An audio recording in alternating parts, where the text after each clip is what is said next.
निज स्वरूप को परम रस जामे भरो अपार।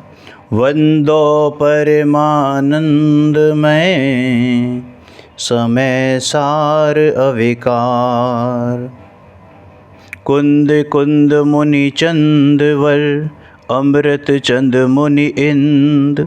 आत्मरसी बानारसी वंदो पद अरविंद। वंदो पद अरविंद। बोले भगवान पार्श्वनाथ की, आचार्य भगवान कुंद कुंद देव की, ग्रंथादिराज महाशास्त्र समय सार की। श्रीमंदिर प्रभु।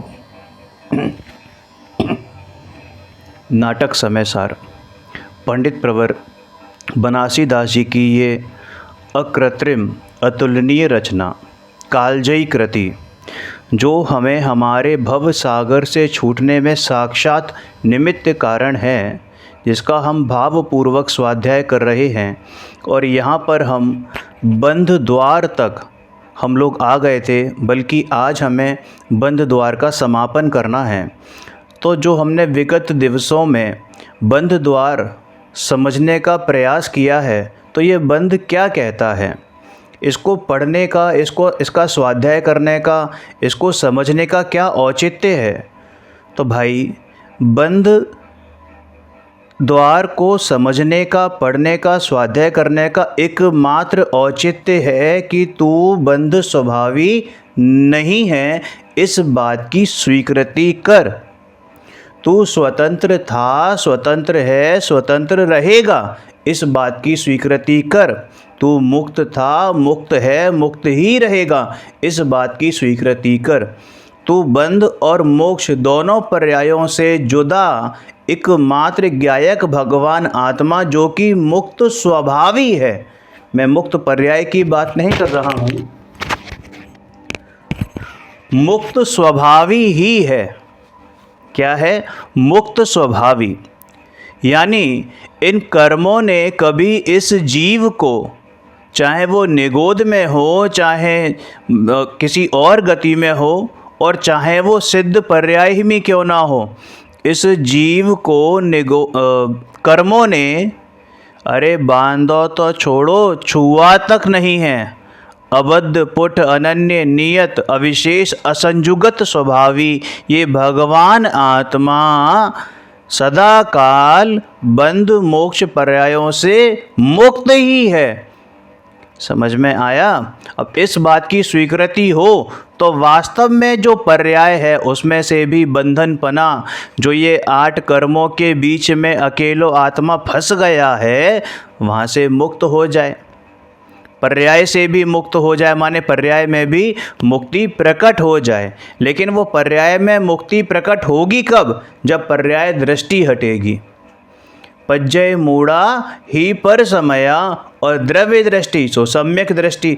जिस दिन ये दृष्टि सम्यक होती है, जिस दिन ये दृष्टि सम्यक यानी अपने आत्म सन्मुख होगी। अभी तो क्या है कि दृष्टि यूँ भाग रही है, जैसे ही दृष्टि अपनी तरफ आएगी, बस उसी समय क्या हो जाएगा, ये जीव सम्यक दृष्टि हो जाएगा। सम्यक दृष्टि हो जाएगा तो स्वयं समय बन जाएगा, फिर बंध मोक्ष की तो बात ही छोड़ दो। समझ में आया ना?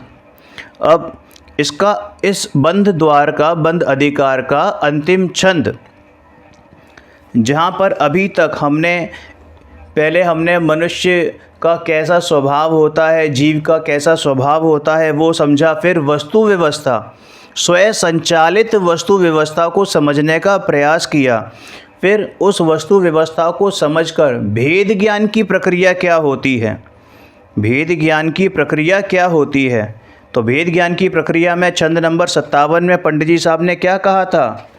भेद ज्ञान की प्रक्रिया में उन्होंने कहा था कि ज्ञानी भेदे ज्ञान सो वेले छिपुदे गले कर्म, आत्मिक धर्म सो निरालो करी माने तो, ताको मूले कारण अशुद्ध राग भाव ताके, नासिबे को शुद्ध अनुभव अभ्यास ठान तो। यही अनुक्रम पर रूप सन बंध त्याग, आप माही अपनो स्वभाव गहियान तो। साधी से विचाल निर्बंध होत तिहु काल, केवल वे लोक पाई लोकालोक जाने तो। केवल वे लोक पाई लोकालोक जाने तो। विलोक का मतलब क्या होता है? विलोक पाई, केवल विलोक पाई। वैसे तो विलोक का मतलब होता है देखना। यहाँ पर देखना और जानना दोनों एक साथ ही आते हैं, माने एक दूसरे के पूरक हैं। इसलिए केवल ज्ञान पाकर लोकालोक को जान लेता है। तो ये भेद ज्ञान की प्रक्रिया वहाँ पर बताई थी। अब छंद नंबर 58 जो कि इसका अंतिम छंद है, यहाँ पर बंध द्वार की पूर्णता और कर्म बंधन से छूटने का सर्वश्रेष्ठ उपाय, भेद ज्ञान की सामर्थ्य और उसका फल, उसका सटीक वर्णन यहाँ पर कविवर पंडित प्रवर बनारसीदास जी कर रहे हैं। देखो क्या कहते हैं। छंद नंबर 58। जैसे को मनुष्य अजान महाबलवान, खोदी मूल वृक्ष को उखाड़े गही बाहु सो। जैसे को मनुष्य अजान महाबलवान, खोदी मूल वृक्ष को उखाड़े गही बाहु सो। तैसे मति मान द्रव कर्म भाव कर्म त्याग, है रहे अतीत मति ज्ञान की दशा हुसो। यही क्रिया अनुसार मिटे मोह अंधकार, यही क्रिया अनुसार मिटे मोह अंधकार। जगे ज्योति केवल प्रधान सविता हुसो। चूके ना सकती सो लुके ना पुद्गल माही, धुके मुख थल को रुके ना फिर काहू सो। कितना सुंदर है, मतलब धुके मुख थल को रुके ना फिर काहू सो, फिर किसी के रोके रुकता नहीं है। देखो जैसे को मनुष्य अजान महाबलवान, जैसे कोई मनुष्य अज्ञानी और महाबलशाली वो क्या करता है, खोद मूल वृक्ष को उखाड़े गही बाहु सो। वृक्ष को जड़ से उखाड़ कर समूल नाश कर देता है, माने उखाड़ कर फेंक देता है, बाहों से उखाड़ कर फेंक देता है। ठीक है। तैसे मतिमान द्रव्य कर्म भाव कर्म त्यागी, वैसे ही बुद्धिमान जीव, बुद्धिमान का माने सम्यक ज्ञानी जीव, जिन्होंने भेद विज्ञान किया हुआ है, स्वयं पर भेद विज्ञान किया हुआ है। कैसे किया है? वस्तु विचारत ध्यावते। कैसे किया है? वस्तु का विचार करके, वस्तु का विचार का ध्यान करके, माने 7 तत्व 6 द्रव्य 9 पदार्थ इत्यादि का भली भांति ज्ञान करके इस पूरी वस्तु व्यवस्था को द्रव्य गुण पर्याय का यथार्थ स्वरूप समझ के वो भेद ज्ञान किया है कि मैं कैसा बाकी पर कैसे, आत्मा कैसा अनात्मा कैसा, जीव कैसा अजीव कैसा, इसका भली भांति ज्ञान किया है, निश्चय किया है, निर्णय किया है, श्रद्धान किया है। तो वो जीव क्या करता है कि वो बुद्धिमान हो जाता है और द्रव्य कर्म भाव कर्म को त्याग कर है रहे अतीत मति ज्ञान की दशा हुसो, और मति ज्ञान की दशा से अतीत हो रहे हैं। वैसे ही बुद्धिमान जीव द्रव्य कर्म भाव कर्म को त्याग कर है रहे अतीत मति ज्ञान की दशा हुसो, मति ज्ञान की दशा से अतीत हो रहे हैं। यही क्रिया अनुसार, यानी इसी प्रक्रिया से, देखो मति ज्ञान की दशा से अतीत हो रहे हैं, इसमें अभी बात आएगी क्या कि मति ज्ञान की दशा एक्चुअल में अल्प ज्ञानी की होती है। मति ज्ञान किसको होता है? अल्प ज्ञानी होता है, क्योंकि केवल ज्ञान में तो मति ज्ञान की ज़रूरत ही नहीं है। मति ज्ञान तो एक दशा का नाम है ना, अवस्था का नाम है ज्ञान का। मति ज्ञान कोई ज्ञान गुण नहीं है। मति ज्ञान तो ज्ञान गुण की अल्प विकसित अवस्था का नाम है। तो कह रहे हैं कि भाई वो बुद्धिमान जीव द्रव्य कर्म भाव कर्म को त्याग कर मति ज्ञान की दशा से अतीत हो रहे हैं। अतीत हो रहे हैं माने उसको भी छोड़ रहे हैं, आगे बढ़ रहे हैं। और इसी प्रक्रिया से मोह का अंधकार मिटता है, केवल ज्ञान ज्योति जागृत होती है। भाई मति ज्ञान की प्रक्रिया से अब समझ में आ गई, क्लियर हो गया कि मति ज्ञान की प्रक्रिया, मति ज्ञान की के जो विषय हैं उनकी बुद्धियों, उनकी विषयों की बुद्धि से समेट कर अपनी तरफ बुद्धि लेकर आते हैं तो क्या होता है कि मोह का अंधकार मिटता है और केवल ज्ञान ज्योति प्रकट होती है। जगह ज्योति केवल प्रधान सविता हुसो, केवल प्रधान सविता हुसो, यानी सूर्य से भी श्रेष्ठ, सूर्य से भी श्रेष्ठ, प्रधान सविता हुसो माने सूर्य से भी श्रेष्ठ, चूके ना सकती सो, और किसी भी शक्ति से चूकता नहीं है, किसी भी शक्ति से चूकता नहीं है माने कृतकृत्य हो गया है। अब कुछ ऐसा केवल ज्ञान में नहीं है जो प्रकट करने लायक हो, जानने लायक हो, जानने में बच गया हो। अनंत शक्तियाँ जितनी भी समस्त शक्तियाँ मुझ में विद्यमान हैं, जितनी भी अनंत शक्तियाँ अनंत द्रव्यों में विद्यमान है, सबके सब एक साथ जानने में आ रही हैं। अनंत शक्तिवान वो स्वयं हो गया है। लुके ना पुद्गल माही, पुद्गल से छिपता नहीं है, पुद्गल से छिपता नहीं है माने क्या कि वज्र पटल की दीवार भी आ जाए तो उस केवल ज्ञान को ढक नहीं सकती। धुके मोक्ष थल को, मोक्ष स्थल पर गमन करता है। मोक्ष स्थल कौन सा है? वो सिद्धशिला तो एक निमित्त कथन है केवल, वरना सिद्धशिला पे तो अनंत निगोदीय जीव विराजमान है कि भाई वो तो अपने मोक्ष स्थल क्या है कि मेरा चिल्लोक, मेरा मोक्ष स्थल तो मेरे भीतर ही है। कैसा है? मेरे भीतर ही है, वो है मोक्ष स्थल, उसमें गमन करता है। रुके ना फिर काहू सो, और फिर किसी के रोके रुकता नहीं है। कितना सुंदर छंद है। जैसे को मनुष्य अजाने महाबलवान, खोदे मूल्य वृक्ष को उखाड़े गही बाहु सो, तैसे मति माने द्रव्य कर्म भाव कर्म त्याग, है रहे अतीत मति ज्ञान की दशा हुसो। यही क्रिया अनुसार मिटे मोह अंधकार, जग ज्योति केवल प्रधान सविता हुसो। चुके ना सकती सो, लुके ना पुद्गल माही, धुके मुख थल को रुके ना फिर काहू सो।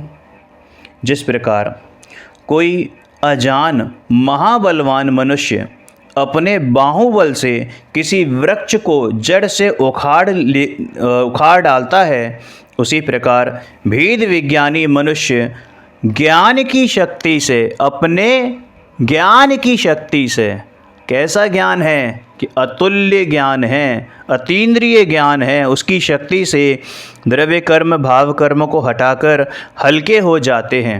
अब हल्के हो जाते हैं का मतलब यहाँ पर स्पर्श गुण मत ले लेना कि हल्का भारी तो स्पर्श गुण की पर्याय है, तो क्या ज्ञान भी स्पर्श वो पुद्गल गुण की पर्याय है, पुद्गल परमाणु की पर्याय है स्पर्श गुण, है ना, स्पर्श गुण की पर्याय है ना ये हल्का भारी। तो ऐसा मत समझ लेना हल्के हो जाते हैं माने कि अब वो कर्म जो हैं बाहर में दिखते हैं उससे वो भी क्या हो जाते हैं, समाप्त हो जाते हैं। और इसी रीति से मोह का अंधकार नष्ट हो जाता है और सूर्य से भी श्रेष्ठ केवल ज्ञान ज्योति जागती है। फिर वो किसी भी कर्म से, भाव कर्म से, नौ कर्म से छुपते नहीं हैं। भाव कर्म तो खैर समाप्ति हो गए, जो कर्म वर्गणाएं, अनंत कर्म वर्गणाएं इस जगत में घूम रही हैं उनसे भी छुपते नहीं हैं। ठीक है ना। ऐसी अनंत शक्ति के धारक होते हैं जिससे वह सीधा मोक्ष को जाता है, किसी के रोके रुकता नहीं है। इस जीव का कैसा स्वभाव है? ऊर्ध्वगमन स्वभाव है।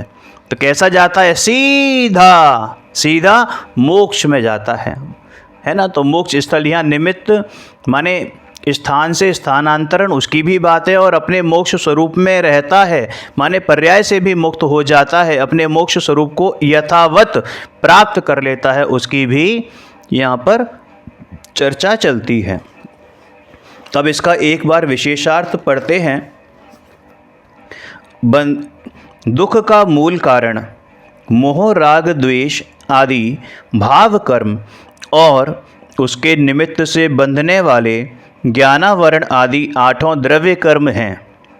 भाव कर्म जीव का अपना विकारी भाव और उसके निमित्त से बंधने वाले द्रव्य कर्म, ठीक है। और इन कर्मों से छूटने का एकमात्र उपाय भेद विज्ञान ही है, जिसका बहुत ही सुंदर वर्णन कविवर ने पिछले छंदों में किया था। अब इस छंद में विश्वास दिलाया है कि जीव यदि भेद विज्ञान के बल से कर्मों का क्षय करता है तो वह अनंत काल के लिए सुखी हो सकता है, बल्कि हो ही जाता है। और भेद विज्ञान की ऐसी सामर्थ्य या फल है।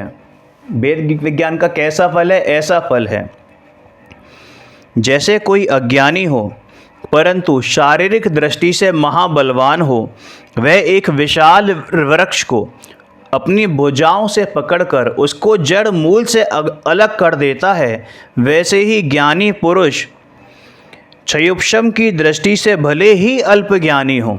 अब ऊपर तो वो महाबलशाली की बात है ना, लेकिन यहाँ कहते हैं कि भले ही अभी वर्तमान में वो क्षयोपशम की दृष्टि से क्या हो? अल्प ज्ञानी हो। 11 अंग 9 पूर्व का पाठी होने की ज़रूरत नहीं है।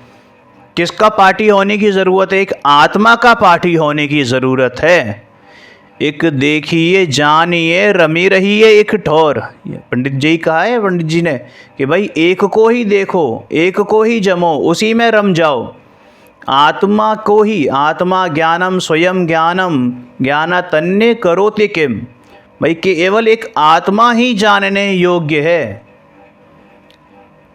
लोक में कहावत भी है ना कि ढाई आकर आत्मा पढ़े सो पंडित होई, पोती पढ़ पढ़ जग मुआ हुआ न पंडित कोई, ढाई आकर आत्मा पढ़े सो पंडित होई। और वो ढाई आकर आत्मा कहाँ मिलेगा? आगम में पहले, और फिर कहाँ मिलेगा? उस आगम के अनुसार जैसा मेरा आत्मा का स्वरूप बताया गया है वैसे ही आत्मा का स्वरूप मुझे अनुभव में आए तो कहा जाएगा कि मैंने आत्मा पढ़ा, आत्मा को ग्रहण किया। ठीक है ना? तो भले ही वो क्षयोपशम ज्ञान वर्तमान में प्रकट ज्ञान की अवस्था में भले ही अल्प ज्ञानी हो, लेकिन वो भेद ज्ञान के महाबल से, उसके बाजू कौन से हैं? भेद ज्ञान। भेद ज्ञान के महान बल से द्रव्य कर्म भाव कर्म को नष्ट कर, यानी कर्मों के भार से मुक्त हो जाते हैं। कहने का अभिप्राय यही है कि शास्त्र ज्ञान भले ही अभी कम हो, परंतु स्वयं का अर्थात निज आत्मा का श्रद्धान ज्ञान सम्यक हो तो वह जीव भेद ज्ञान के बल से ही समस्त कर्मों का क्षय कर सकता है। स्वयं पर के भेद विज्ञान की इसी प्रक्रिया से मोह रूपी अंधकार नष्ट हो जाता है, अर्थात गहन अंधकारवत मोहनीय कर्म का पूर्ण क्षय हो जाता है। और सूर्य के प्रकाश से भी श्रेष्ठ, सूर्य के प्रकाश से भी श्रेष्ठ ज्योति का पुंज वो केवल ज्ञान महान प्रकट होता है। हालांकि सूर्य का प्रकाश और केवल ज्ञान दोनों में कोई भी समानता नहीं है ना। सूर्य का प्रकाश पुद्गल परमाणुओं का बना हुआ है। केवल एक तुलनात्मक बात यहाँ पर कही गई है दृष्टांत की अपेक्षा से कि एक बहुमान आए कि केवल ज्ञान का, कि जैसे सूर्य जब उगता है तो समस्त लोक को प्रकाशित करता है, वैसे ही केवल ज्ञान समस्त लोकालोक को प्रकाशित करता है, माने समस्त लोकालोक को जानता है। कितना जानता है? कि जितना है उतना जानता है। समस्त का मतलब समस्त। कब जानता है? कि प्रत्येक समय जानता है, आगे पीछे की सारी पर्यायों समेत एक ही समय में उतना जानता है और लगातार जानता है। ठीक है ना? केवल ज्ञान जीव के ज्ञान गुण का परिणमन है। समझ, जिस प्रकार से जगत में सूर्य के प्रकाश को सर्वश्रेष्ठ माना जाता है, केवल एक तुलनात्मक अध्ययन है जो मैंने कहा आपसे, बस वही बात है। केवल ज्ञान प्राप्त होने के बाद फिर वह प्रकट ज्ञान शक्ति कभी चूकती नहीं है। चूकती नहीं है माने कि समाप्त नहीं होती, अपरिमित होती है, अनश्वर यानी अविनाशी होती है। केवल ज्ञान सादी अनंत काल तक प्रकट रहता है। उसके बाद वह ज्ञान शक्ति द्रव्य कर्म और भाव कर्म रूपी किसी भी आवरण से छिपती या ढकती नहीं है, सदा काल प्रकाशित रहती है और वह जीव सीधा मोक्ष महल की ओर गमन करता है, किसी के रोकने पर भी नहीं रुकता, अर्थात मोक्ष प्राप्त कर लेता है। समझ में आया? ठीक है ना। तो ये छंद नंबर 58 यानी अंतिम छंद था बंध द्वार का। अब इसी छंद को हमारे परम पूज्य गुरुदेव श्री क्या कहते हैं, थोड़ा सा उस पर विचार करते हैं और फिर इस बंध द्वार का समापन जो नोट है यानी इसकी समरी एक बार उसको भी पढ़ेंगे। देखो यहाँ कहते हैं कि बंध के कारणभूत जो अनादि से राग द्वेष मोह के भाव होते हैं, ज्ञानी अपने भगवान आत्मा के आश्रय से उनका नाश कर देता है। सारा जगत यह मान बैठा है कि मैं दूसरों का भला करता हूँ या दूसरा मेरा भला करते हैं या दूसरा मेरा बुरा करते हैं, मैं दूसरों को जिंदा कर सकता हूँ, दूसरों को मार सकता हूँ। ये बहुत बड़ी भूल है, अज्ञानता है। ठीक है ना। उनकी यह मान्यता बंध के कारण रूप है, मिथ्यात्व व रागादि रूप है। ज्ञानी स्वभाव के उग्र पुरुषार्थ से उन मिथ्यात्व व रागादि भावों का निर्दयता पूर्वक नाश कर देते हैं। दारुण विदारिण है ना, निर्दयता पूर्वक नाश कर देते हैं। तात्पर्य यह है कि जब वह स्वयं अपने शुद्ध एक ज्ञानानंद स्वभाव में संलग्न रहता है तो राग उत्पन्न ही नहीं होता। इसे ही निर्दयता पूर्वक नाश करना कहा जाता है। निर्दयता पूर्वक का मतलब होता है जड़ मूल से उखाड़ फेंकते हैं। इस भवतरु का मूल एक जानहु मिथ्या भाव, ताको करो निर्मूल अब, यही है मोक्ष उपाव। तो इस भवतरु के मूल को जो मिथ्यात्व है उसको जड़ से उखाड़ फेंकते हैं। दारुण विदारिण मतलब बिल्कुल निर्दयता पूर्वक, यानी ऐसा निर्दयता पूर्वक कि अब कोई उठने वो वापस आए ही नहीं, समूल नाश कर देते हैं। कैसे कि अपने स्वभाव में लीन होकर। इस प्रकार स्वयं पर की पहचान करता हुआ स्वयं पर प्रकाशक ज्ञान जो शक्ति रूप से अंदर था अब पर्याय में भी प्रकट हो गया है। बस यही मोक्ष का मार्ग है। वह इस प्रकार प्रकट हुआ है कि अब उसे कोई भी शक्ति पुनः आवृत यानी ढक नहीं सकती है, रोक नहीं सकती है। अब जब कोई आवरण करने वाला ही नहीं है, कोई ढकने वाला ही नहीं है साहब, तो फिर वह ज्ञान ज्योति संपूर्ण लोकालोक को जानने में अपनी पूर्ण सामर्थ्य यानी अपरिमित रूप से, अमर्यादित रूप से प्रकट हो गई है। समझ में आ गया? तो आत्मख्याति जो अपनी मूल टीका है आचार्य भगवान अमृतचंद्र देव की, चूँकि ये नाटक की फॉर्म में ही है, तो वो कहते हैं कि इस प्रकार ये बंध रंग भूमि से बाहर निकल गया है। ठीक है। अब देखो, अब इस छंद का यानी इस बंध द्वार का समापन करते हुए इसका सार क्या कहते हैं।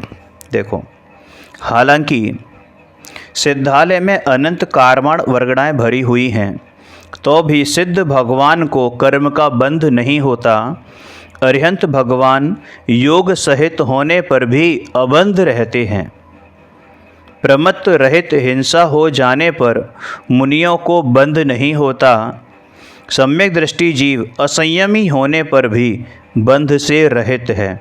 बहुत गौर से फरमाना है, बहुत गौर करना है इसको, क्योंकि ये बात हम पहले कर चुके हैं पूरे बंध द्वार में कि ज्ञानी को बंध नहीं होता तो किस अपेक्षा से नहीं होता। यहाँ पर सारी बात हमने पिछले छंदों में की थी।